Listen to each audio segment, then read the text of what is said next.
Hi everyone, Jessica here with IELTS Energy. In this episode, Aubrey and I are going to talk about life after IELTS. We want to inspire you and motivate you to be done with IELTS, guys. You have a whole life ahead of you. So in this episode, we are going to provide sample answers for job interview questions. Guys, this vocab and these ideas can also be used on IELTS. So let's watch and get inspired. And guys, if you need English for your job, you can take our free business English quiz and get some resources.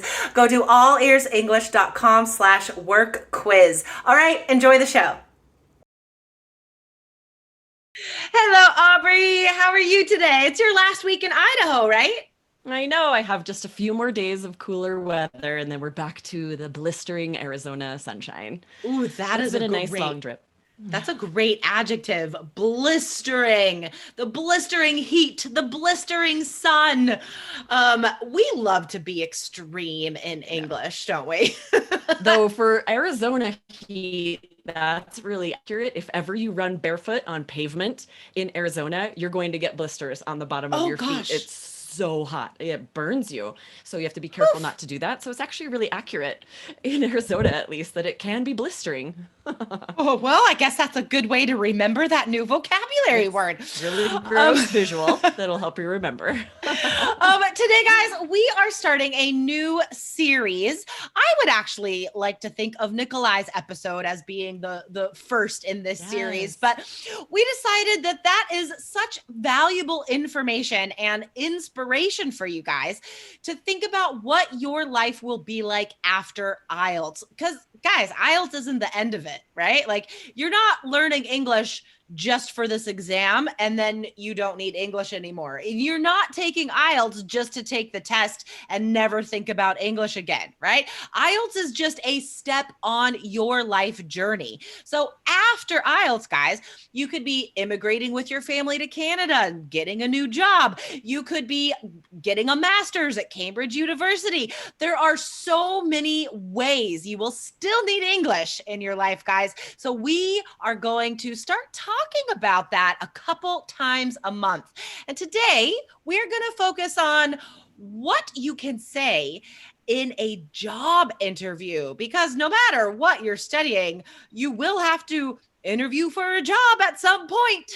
Yes, and I think this is so motivating to keep the end goal, the future goals in mind, because if you start really honing in on IELTS and that's all you're thinking about, it would be hard to stay motivated, I think. But if you're Yeah. thinking about your dreams and your goals in the future, the job you want, the interviews you're going to have one day, to keep this in mind as you're studying for IELTS is going to keep you motivated, and you'll be able to spend the time in your study plan that you need to keep going where you need.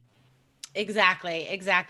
Guys, we work with a lot of students one-on-one, and the students that are so stressed out and anxious, they are consumed by IELTS, right? Yes. But those who are maintaining a positive attitude and those who do better on the exam ultimately are people who keep their bigger goals in mind, honestly, right? Yes, Like, for we sure. have experienced this firsthand. So that's why these episodes are so important. So today, guys, we are going to show you how to answer 3 common job interview questions.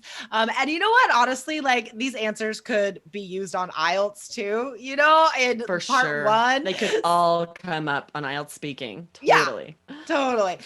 So we're going to take turns. Aubrey, I'm going to ask you the first question. Before we get to this question and answer, guys, if you do need IELTS for job IELTS, if you do need English for job purposes, you can find out what your business English level is for free. We have another great short quiz for you guys. Go to allearsenglish.com/work quiz, and then you'll get free resources for modern business English that we actually use. Okay, not that textbook stuff. Okay, Aubrey, tell me about your background. Well, I'm originally from Idaho, so I'm a bit of a country girl. I grew up on a farm in a very rural area. But then I moved to Europe when I was 18. I was a nanny and I became a bit more cosmopolitan. I was living in Belgium, Brussels, a big city. And at first I was maybe a little bit fish out of water, but I quickly I loved it, right? I loved the people. I loved learning a new language. I became fluent in French, got a lot of great experience, traveled all over. And then when I came back to the States, I moved to Arizona and I started a job that I loved and I was living in a city that I loved. So though I miss a little bit that my rural roots, I'm a city girl at heart now. So that's changed a bit. That's a good tongue twister. Rural roots. Yeah, Rural roots. Guys, I want to point out some great vocabulary there, and then also strategically why that was a good answer for a job interview. A bit of that's like a really native way to say like kind of. Right? I'm a bit of a this, I'm a bit of a that. And that could be used tongue in cheek also. When you want to say you really are something like, I'm a bit of a soccer fan, when like I'm being sarcastic because I'm a huge soccer fan, right? So that comes through in the tone and the context. Cosmopolitan, great adjective. Urban, cityfied, if you will. Yeah. Fish out of water. Guys, you can definitely use that on IELTS. Talking about a time when you felt not at home, not comfortable where you were, right? You felt different than everybody else around you, a fish out of water. So strategically, why I like that as an answer is you didn't just stay like in Idaho in that answer, right? You moved on quickly, I might add, to show the hiring manager that you have traveled, that you're worldly, that you are a flexible person, right? So I think strategically as well, that was a great answer.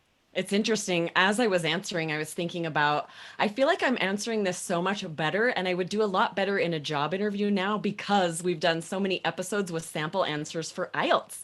Totally. And you're thinking about being more interesting and having better intonation, better vocabulary. So that skill is going to transfer to job interviews for you guys. As you're practicing for IELTS speaking, you'll be able to use all those skills to knock it out of the park when you have an interview. That's a really good point. That's a really good point. All right, are you ready? Oh, sorry. Go ahead. I just want to, by the way, guys, real fast, all of these questions and a lot of the vocab is taken directly from our Business English for the Global Professional course. So again, like if you know you need English for a profession very soon in the future, guys, check it out, allearsenglish.com/business. Okay, I'm ready. Good point. Okay. Jessica, describe your strongest attribute. Oh, wow. Well, I am best versed. No, I am well versed in language. I got my undergraduate in Spanish literature and Portuguese, and then I continued on to get a master's in applied linguistics.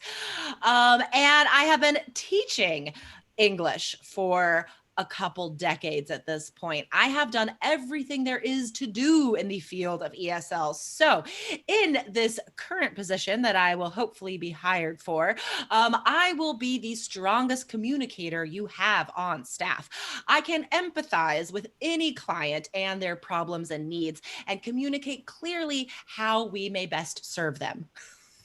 Excellent answer. You're hired. Woo! I got the job. You know what I really loved there, and this is great advice for speaking answers on IELTS and job interviews. Natives do this all the time where they'll intentionally make a grammar error, like you were like best versed, well versed, right? And then correct yourself, and it's on purpose.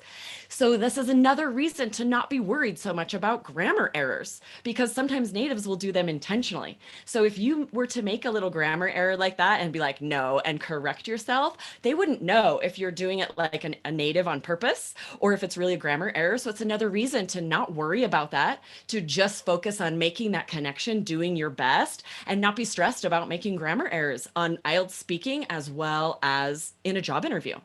Totally.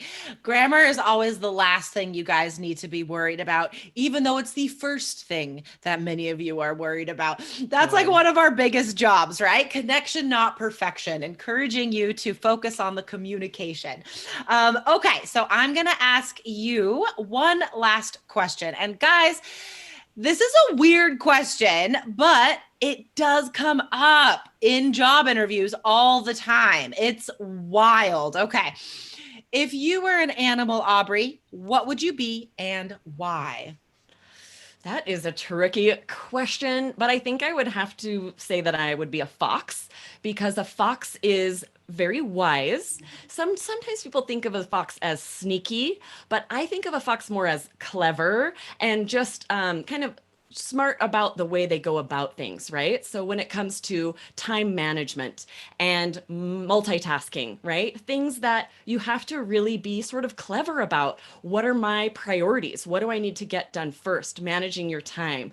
That takes a little bit of thinking, sometimes some strategizing. And I definitely associate a fox with being clever and being able to strategize like that.